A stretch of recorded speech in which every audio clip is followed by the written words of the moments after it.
श्री गुरु चरण सरोज रज निज मन मुकुर सुधारि वर्णहु रघुबर विमल जस जो दायक फल चार। बोलिए सियावर रामचंद्र की जय।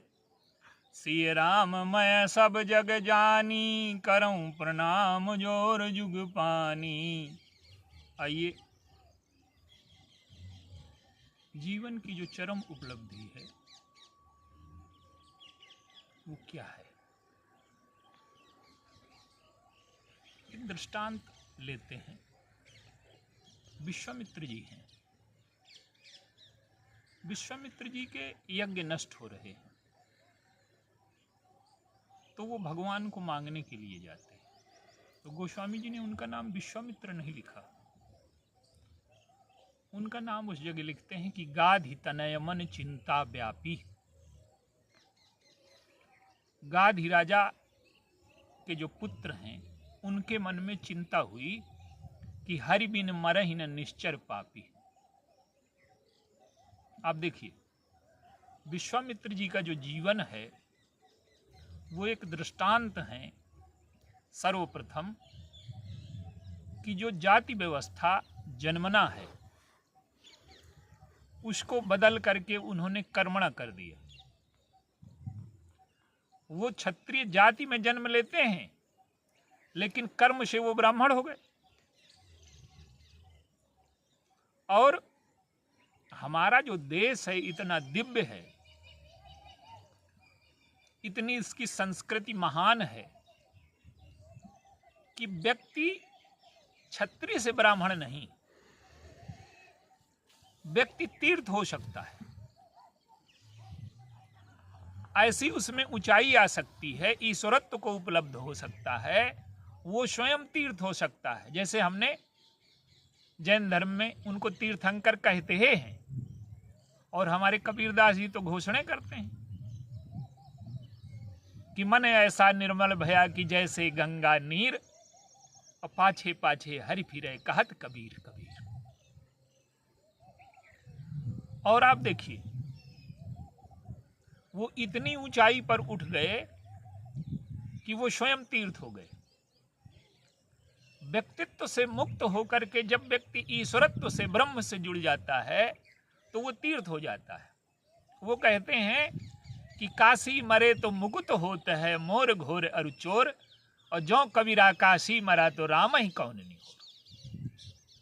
काशी तीर्थ है, मरने से वहां मुक्ति होती है। मरणम मंगलम यत्र कहा गया काशी के लिए। लेकिन कबीरदास जी कहते हैं कि कबीर जैसा व्यक्ति चाहे जहां मरे वही काशी है।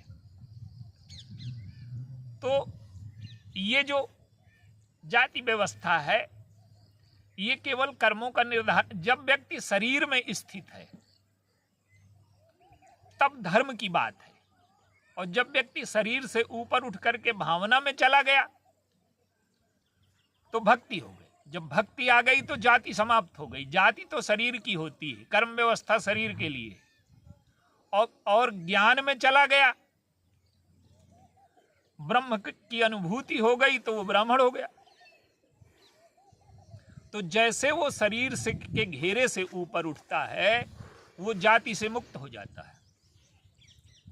भक्तों की एक ही जाति है, ज्ञानियों की एक ही जाति है। शरीर में जब तक व्यक्ति है तब तक उसमें जाति का वर्गीकरण है। तो विश्वामित्र जी ने पूरा जीवन तपस्या में लगा दिया, साधना में लगा दिया, इसलिए कि कोई हमको क्षत्रिय न कह करके ब्राह्मण कहे, ब्रह्मर्षि कहे। अब आप देखिए, भगवान ने जब अवतार लिया तो विश्वामित्र के जीवन दर्शन पर वो चुटकी है। क्या कि तुमने क्षत्रिय से ब्राह्मण बनने का प्रयास किया और मैं क्षत्रिय के घर में आ गया, तो मुझे लेने क्षत्रिय के घर आओगे कि ना आओगे? और ऐसे क्षत्रिय के घर आ गया जिसका तुमसे विरोध है, वशिष्ठ के यजमान के यहाँ आ गया। तो मुझे पाना है तो वशिष्ठ से द्वेष छोड़ो, ब्राह्मणत्व से जो राग है उस राग को छोड़ो, और राग द्वेष को छोड़ो बिना मैं मिलता नहीं हूं। और विश्वामित्र जी के जीवन की समस्या क्या है कि वो यज्ञ जो कर रहे हैं वो सामूहिक यज्ञ है। देखिए, व्यक्तिगत रूप से व्यक्ति निर्गुण की उपासना करके ब्राह्मणत्व को उपलब्ध हो जाए, जीवन के दुख और समस्याओं का समाधान हो जाए, व्यक्तिगत रूप से जीवन में ये संभव हो सकता है। कोई भी व्यक्ति भक्ति के माध्यम से, ज्ञान के माध्यम से जीवन की चरम उपलब्धि को पा सकता है। लेकिन विश्वामित्र जी का जो यज्ञ है वो सामूहिक है, और सामूहिक है और विश्व के मित्र इसीलिए हैं कि उनका जो यज्ञ है, आप देखिए, वो त्रिशंकु को स्वर्ग पहुंचाते हैं, लेकिन एक व्यक्ति के लिए स्वर्ग नहीं। जब भगवान राम का अवतार हुआ और भगवान राम उनके शिष्य बने तो उन्होंने प्रत्येक व्यक्ति के लिए पृथ्वी में ही स्वर्ग उतार दिया, मोक्ष उतार दिया, वैकुंठ उतार दिया। तो ये जो उपलब्धि विश्वामित्र जी को मिली, अब आप देखिए, कोई भी व्यक्ति कर्म करे, पुरुषार्थ असीम नहीं हो सकता, क्योंकि व्यक्ति की सीमाएं हैं। आलस्य पर विजय की दृष्टि से यह कहा जाता है कि पुरुषार्थ से सब संभव है, लेकिन ये कहना कि सब कुछ किया जा सकता है, इसे सत्य, पूर्ण सत्य नहीं है। ये आलस्य पर विजय की दृष्टि से ठीक है, लेकिन ये भक्ति मार्ग की सबसे बड़ी बाधा है। जब तक व्यक्ति के अभिमान का समापन नहीं होता, पुरुषार्थ का समापन नहीं होता, भक्ति की उपलब्धि ही नहीं हो सकती। और जो यज्ञ है वो यज्ञ क्या है? गोस्वामी जी उस यज्ञ की व्याख्या करते हैं। यज्ञ केवल कर्मकांड मूलक नहीं है। गोस्वामी जी यज्ञ की व्याख्या करते हैं कि सहित दोष दुख दास दुराशा, कोई भी व्यक्ति अपने कर्मों से, दोषों से, दुख से, दुराशा से मुक्त नहीं हो सकता बिना ईश्वर की आराधना से। इसीलिए जब यज्ञ किया जाता है तो अंत में कहते हैं कि भावना विचार क्रिया में कोई त्रुटि रह गई हो तो ईश्वर के स्मरण से पूरी होगी। तो हम पुरुषार्थ करें, लेकिन उस पुरुषार्थ को जब तक ईश्वर से न जोड़ेंगे तो दोष और दुख की आत्यंतिक निवृत्ति कर्मकांड मूलक यज्ञ से संभव ही नहीं। तो विश्वामित्र जी जो आज चल रहे हैं, ब्राह्मणत्व का अभिमान छोड़ दिया। मनु को तब मिले जब भोजन छोड़ दिया, और विश्वामित्र जी को तब मिले जब भोजन कर लिया। मनु को तब मिले जब राज्य छोड़ करके वन में गए, और विश्वामित्र को तब मिले जब वन छोड़ करके नगर में आए। तो भगवान किसको भूखे पेट मिलेंगे, किसको भरे पेट मिलेंगे, ये उसकी कृपा है। साधना केवल इसलिए की जाती है, साधना से हम ईश्वर को प्रसन्न नहीं कर सकते। साधना से हमारी इच्छा का वो होता है। ईश्वर तो असीम है, उसकी हम क्या सेवा करेंगे। लेकिन वो व्यग्रता है, वो हमारी भावना को देखता है और प्रकट हो जाता है। तो विश्वामित्र ने आज सारे अभिमानों को छोड़ करके, जाति का अभिमान छोड़ करके, वो सोचते हैं कि मैंने ब्राह्मणत्व के लिए व्यर्थ ही इतना प्रयत्न किया। आज उनको गाधि तनय कहलाने में गर्व महसूस हो रहा है। क्यों? कि ईश्वर ने क्षत्रिय जाति में जन्म लिया। तो जाति, ईश्वर तो सभी रूपों में जन्म लेता है। मीन कमठ सूकर नरहरि, ईश्वर की कोई जाति नहीं होती। व्यक्ति की भी कोई जाति नहीं होती। वो शरीर में है तब तक जाति है। शरीर के सदुपयोग का, कर्म के सदुपयोग का, धर्म के सदुपयोग के लिए जाति बनाई गई है, और ये व्यवस्थाएं रहेंगी। लेकिन जब व्यक्ति कर्म से ऊपर उठ करके ईश्वरत्व की ओर, ज्ञान की ओर, भक्ति की ओर चलता है तो सारी जातियां टूट जाती हैं। तो विश्वामित्र जी आज छोटे बनने में गर्व महसूस कर रहे हैं। विश्वामित्र कहलाने के लिए उन्होंने जीवन लगा दिया, ब्राह्मण कहलाने के लिए, लेकिन आज छोटे बन करके भगवान के यहाँ गए और जो आज साधना हो रही है वो लघुता की साधना। भगवान तब तक नहीं मिलते जब तक आप लघुता की साधना पूरी न कर लें। जब मैं था तब हरि नहीं, जब हरि है मैं नाही। जब तक मैं रहेगा। विश्वामित्र का जीवन पुरुषार्थ की पराकाष्ठा है, लेकिन आज उन्होंने समझ लिया कि हरि बिनु मरहि न निश्चर पापी। अब आप देखिए, उन्होंने शस्त्र त्याग दिए और अब शस्त्र का प्रयोग नहीं कर सकते। उनका जीवन दर्शन झूठा हो जाएगा। क्यों कि अगर वो शस्त्र का प्रयोग करते हैं तो इसका अर्थ है कि अहिंसा की शक्तियां कमजोर हैं, हिंसा की शक्तियां शक्तिशाली हैं। और अहिंसा की पूर्णता बड़ी सरल नहीं है। अहिंसा की पूर्णता का सिद्धांत है कि अहिंसा प्रतिष्ठायाम तत्सन्निधो वैर त्यागा। जिसमें अहिंसा की पूर्णता हो जाती है, उसके सामने पहुंचने पर हमारे अंतःकरण का वैर समाप्त हो जाता है। तो अंतःकरण का जो वैर है वो अहिंसा की पूर्णता में समाप्त हो जाता है। लेकिन राक्षस इतने शक्तिशाली हैं कि विश्वामित्र जी में अहिंसा की इतनी पूर्णता नहीं है। अहिंसा की पूर्णता विचार में है, लेकिन अहिंसक का तात्पर्य है जिसके जीवन में अहिंसा की पूर्णता है, उसके जीवन का द्वैत मिट जाता है। विचार में नहीं, व्यवहार में भी। वो शब्द जब तक कोई दूसरा दिखाई दे रहा है तब तक अहिंसा की पूर्णता कैसे होगी? कहीं न कहीं द्वैत विद्यमान रहेगा। तो अहिंसा की पूर्णता इतनी नहीं है कि राक्षस उनसे प्रभावित हो जाए। और दूसरा ये कि शस्त्र का प्रयोग वो कर नहीं सकते, इससे अहिंसा की पराजय सिद्ध होगी। तो उन्होंने तीसरे मार्ग का सहारा लिया, और वो तीसरा मार्ग जो है वो सबके लिए है। और जब वो भगवान को लेकर के आए दशरथ जी के यहाँ से, तब वो यज्ञ पूरा हुआ।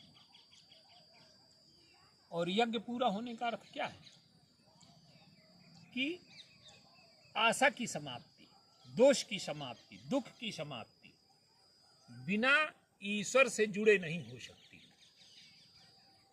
तो विश्वामित्र जी जब भगवान को लेकर के आए, उन्होंने लघुता की साधना संपन्न कर ली।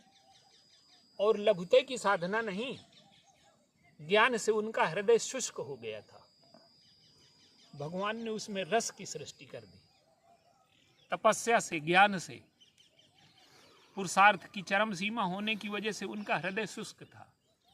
लेकिन भगवान छोटे बालकों जैसा व्यवहार करते हैं। पैठति सरन सीलन चढ़ चितवत खग मरग बन बहुताई और सादर सभय सप्रेम पुलक मुनि पुनि पुनि लेत बुलाए। तो आज विश्वामित्र जी ने सारे अहम का त्याग करके जीवन में लघुता की साधना संपन्न की।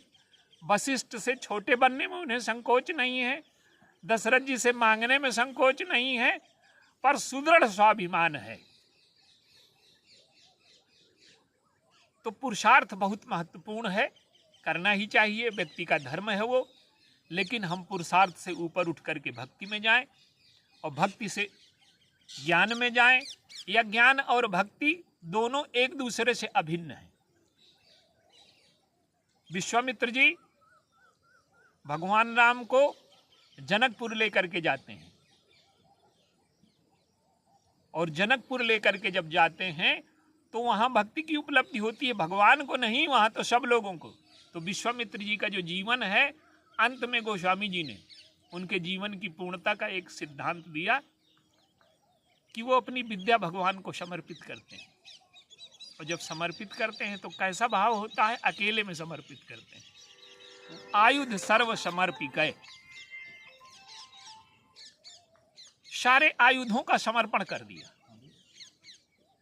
विश्वामित्र के जीवन में ये प्रतिक्रिया हुई कि वशिष्ठ के ब्रह्मदंड के सामने आयुध व्यर्थ हैं। आयुध व्यर्थ नहीं होते, शस्त्र व्यर्थ नहीं होते। विश्वामित्र के जीवन में शस्त्र की व्यर्थता ये थी कि शस्त्र का प्रयोग कहां करना चाहिए। शस्त्र का प्रयोग उन्होंने ब्राह्मणत्व के विरुद्ध किया, विचार के विरुद्ध किया, दर्शन के विरुद्ध किया, तपस्या के विरुद्ध किया, निष्कामता के विरुद्ध किया। शस्त्र व्यर्थ नहीं है। भगवान राम ने दिखाया कि शस्त्र व्यर्थ नहीं है, वो शस्त्रधारी हैं और राक्षसों के विनाश के लिए, दुष्टों के दमन के लिए, आसुरी विचारधारा के दमन के लिए, रावणत्व के दमन के लिए, जो दूसरों के उत्पीड़न में रस लेते हैं, ऐसे व्यक्तियों के दमन के लिए शस्त्र की आवश्यकता है। और शस्त्र की आवश्यकता समाज में तब तक रहेगी जब तक अन्याय और अत्याचार करने वाले लोग हैं। तो विश्वामित्र जी के जीवन दर्शन की पूर्णता ये है कि उन्होंने आज लघुता की साधना संपन्न की, ईश्वर की उपलब्धि की, और अंत में जब विद्या दी उन्होंने, तो गोस्वामी जी कहते हैं कि सरिता जल जल निधि मह जाई, होए अचल जिम जीव हरि पाई। उन्हें विद्या देकर के गर्व का अनुभव नहीं होता। विद्या कौन सी दी? जाते लाग न क्षुधा पिपाशा, अतुलित बल तन तेज प्रकाशा। विश्वामित्र जी के पास जो विद्या है वो क्या करती है कि व्यक्ति को निरपेक्ष बना देती है। युद्ध में भूख प्यास, अगर भोजन नहीं, भूख प्यास पर विजय पानी पड़ेगी। तो विश्वामित्र जी के पास वो विद्या है कि जिससे व्यक्ति को न भूख लगती है न प्यास लगती है, और भूख प्यास न लगे लेकिन शरीर कमजोर हो जाए तो वो भी ठीक नहीं। तो भूख प्यास भी नहीं लगती और शरीर का तेज नहीं कम होता, तेज उसी प्रकार का बना रहता है और बढ़ जाता है। अतुलित बल तन तेज प्रकाशा, बल और बढ़ जाता है और तेज का प्रकाश बढ़ जाता है। और भगवान राम तो स्वयं भूख प्यास इन सारी चीज़ों से निरपेक्ष हैं, लेकिन विश्वामित्र जी की विद्या लेकर के वो, विश्वामित्र जी दूसरों को देते थे, पर वो जो जिसको देते थे वो अमर नहीं था। तो आज विद्या उन्होंने दी, जो विद्या हमेशा के लिए अमर को अर्पित की। तो विद्या दे करके वो गर्व का अनुभव नहीं करते, अपने जीवन में धन्यता का अनुभव करते हैं। विद्या हमारे जीवन में लोगों के श्रम को दूर करे, हमारे अंतःकरण को स्वच्छ करे, समाज की सेवा करे। ये विद्या का लक्ष्य है। लेकिन विद्या का अंतिम लक्ष्य है ईश्वर से मिल जाना। विद्या साया विमुक्तये, हमें मुक्त कर दे, ईश्वर से मिला दे।